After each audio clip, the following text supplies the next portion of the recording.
Of this year's pay-per-view, management has booked a member from each men's team to battle for the right to have the entry advantage during the pay-per-view. We also saw Gable take on Shinsuke Nakamura, the segment of Miz and Gunther, and lastly Drew McIntyre addressed his actions from last week and his status with Judgment Day. Let's take a look at everything that went down on Monday Night Raw this week.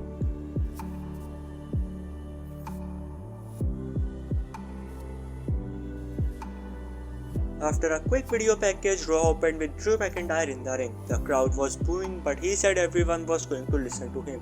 He said anyone who has turned their back on him was never a fan in the first place, and he doesn't give a damn about those fans. He ridiculed Jey Uso for never apologizing to people he screwed over while he was with the Bloodline. He spoke about everything he has sacrificed for his family and how Jay's family took the biggest moment away from him when he was finally able to perform in front of his family in Europe.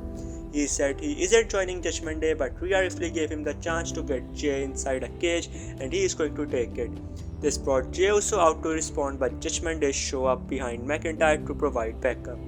Jay was eventually joined by his War Games team too. Adam Pearce showed up and said he didn't want anyone from either team fighting, and anyone who did would cost their team an advantage at the pay-per-view. He also told the babyface team to pick a fifth team member before the end of the night. McIntyre did a great job with this part of his segment, but everything that came after felt somewhat forced just to get the two teams to have a standoff, which is something that would be more useful at the end of the show than the start. This segment deserves a negative B grade. Kaiser was looking to prove he didn't need Vince's help to defeat Johnny Gargano when the two met for a rematch this week, but just in case, Tommaso Ciampa was at ringside for backup. These are two guys who have been in the ring with each other dozens of times over the years, so they have already developed great chemistry and know how to highlight each other's strength. Kaiser did a great job selling all of Gargano's fast-paced offense, while Gargano did the same for Kaiser whenever he overpowered him. Both of these guys are so good at what they do that people would be shocked if they produced anything except a fun match with the amount of time they were given. Vince came out to help and watched as Gargano scored the win. Vince even seemed to have a bit of smile on his face. I am going to give this segment a grade B positive. The Miz and Gunther had an in-ring segment to talk a little trash and build up their Intercontinental title feud. They talked for a long time before the segment ended, with the Miz hitting a low blow and his finisher on Gunther. Next up was Shinsuke Nakamura vs Gable. In recent weeks, Nakamura has been dismantling members of Alpha Academy, so the leader of the group felt it was his duty to take him down. Gable used his amateur wrestling skills to take Nakamura down a few times at the beginning of the match. They traded control back and forth a couple of times, but the pace during the first half was controlled by the former Olympian. Nakamura got in more offense during the second half, but Gable was still the one who seemed to be in control most of the time.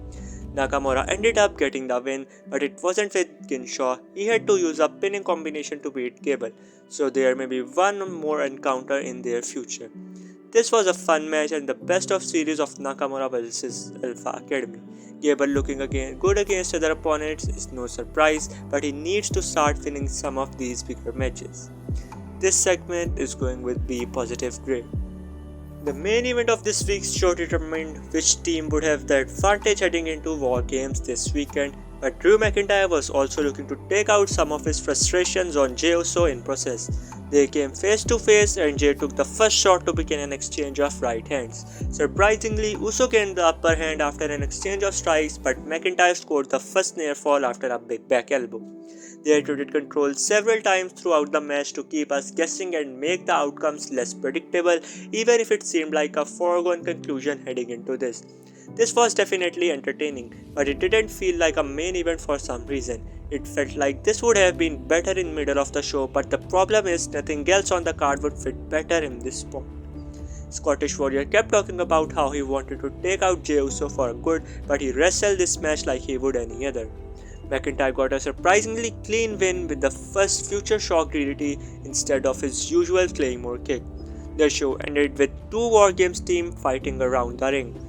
Cody Rhodes revealed that the final member of their group will be Randy Orton with some obvious context clues. Result was Drew McIntyre defeated Jey Uso, and I'm going with a B grade to this segment. This week's episode of Raw managed to deliver some enjoyable in-ring action and solid go-home show heading into Survivor Series this weekend. Every match was enjoyable on some level, but the performance of the night goes to Gargano and Kaiser. 4 Game Resolve was a fun stipulation, and with the return of Randy Orton set for pay-per-view, fans in Chicago are going to be in for a great time.